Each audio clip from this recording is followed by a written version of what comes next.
Good evening. You're watching the news on Croatian television.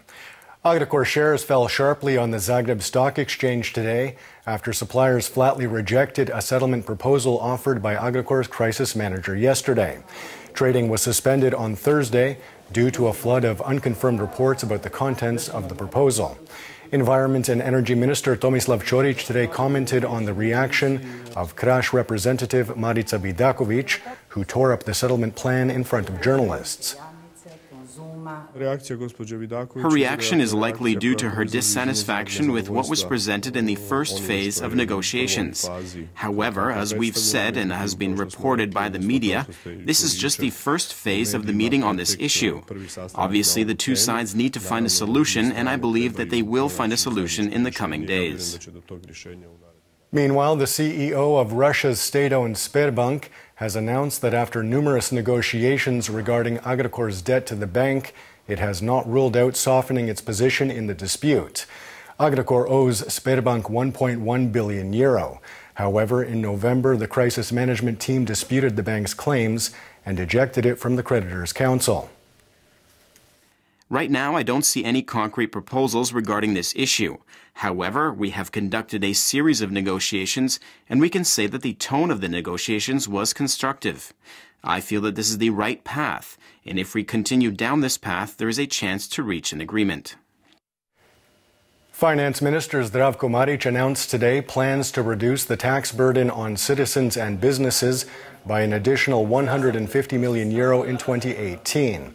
He added that the budget deficit could drop well below the planned 0.6% of GDP for this year, which is close to a balanced budget.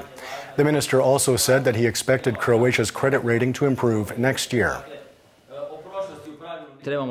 We have to wait for the formal decisions of the credit rating agencies, but I strongly believe that there is very little reason for this not to happen in 2018.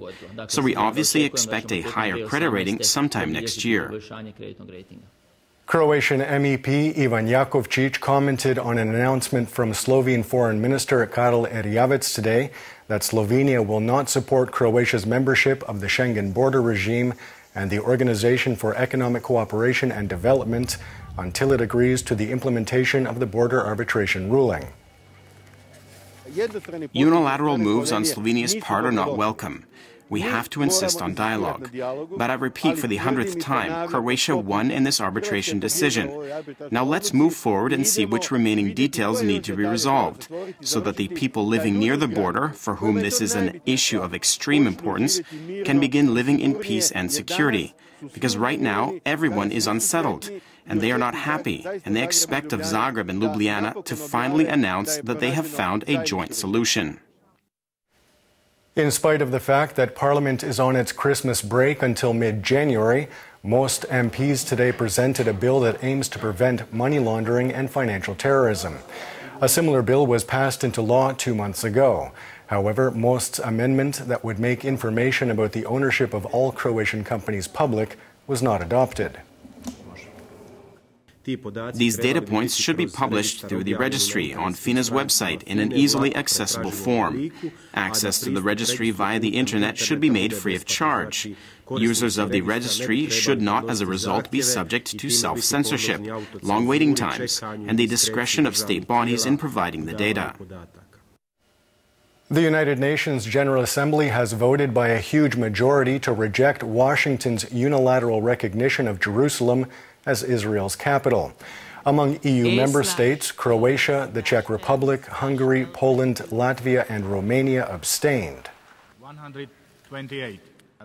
The adopted resolution cannot contribute to resolving the status of Jerusalem, the prospects of peace and the peace process, nor to improving the already delicate situation in the Middle East. We feel that the status of Jerusalem should be resolved through the framework of direct negotiations between the two sides, which will result in an acceptable solution for both sides. Education Minister Blaženka Divjak and the Zagreb Archdiocese have both distanced themselves from a video of an outburst by a religion teacher at an elementary school in Zagreb. The video shows Krešimir Bagarić describing a number of Croatian politicians as traitors and saying that they should be executed. The process of firing Bagarić has been initiated.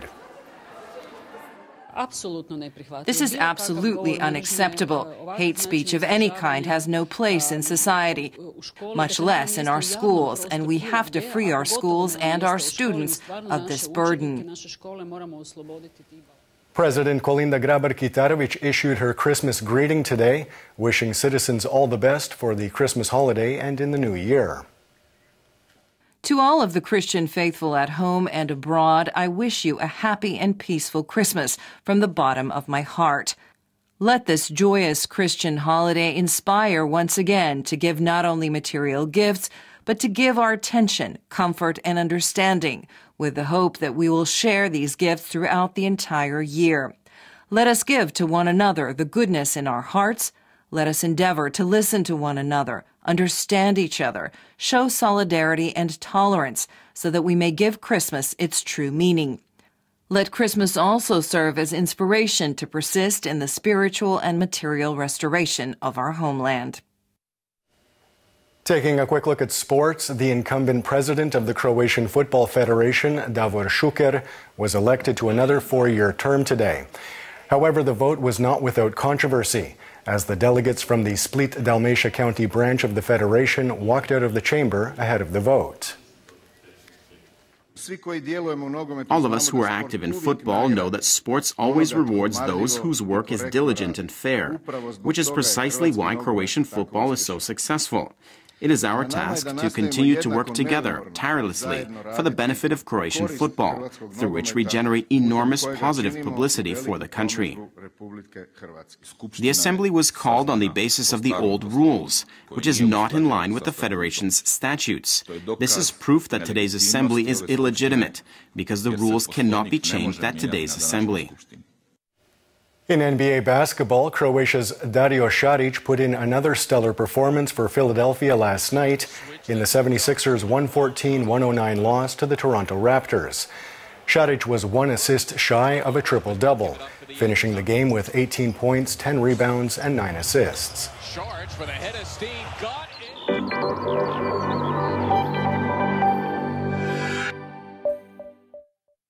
And now the forecast for tomorrow. Predominantly sunny, especially on the coast. Inland regions will see some passing moderate cloud cover. Expect morning fog, especially in central parts of the country. The coast will see a mild to moderate northeasterly, strong to gale-force gusts in Dalmatia. Winds will die down in the second half of the day and turn to a northwesterly. Morning lows of -5 to 0 degrees Celsius inland, 2 to 8 on the Adriatic, will give way to highs of 4 to 9 degrees in the interior, 10 to 15 on the coast. The 3-day forecast for the interior calls for warmer weather, although morning lows will dip below 0 degrees. It will be partly sunny with some foggy patches, primarily in the morning. Increased cloud cover in the mountains on Monday evening will spread to other parts of the interior on Tuesday, bringing with it rain, especially in Lika and Gorski Kotar. The coast will see predominantly sunny and relatively warm weather on Sunday and Monday. However, the northern coast could see some moderate cloud cover and the odd shower on Christmas Day. Southeasterly winds on the coast will bring cloud cover and isolated showers on Tuesday.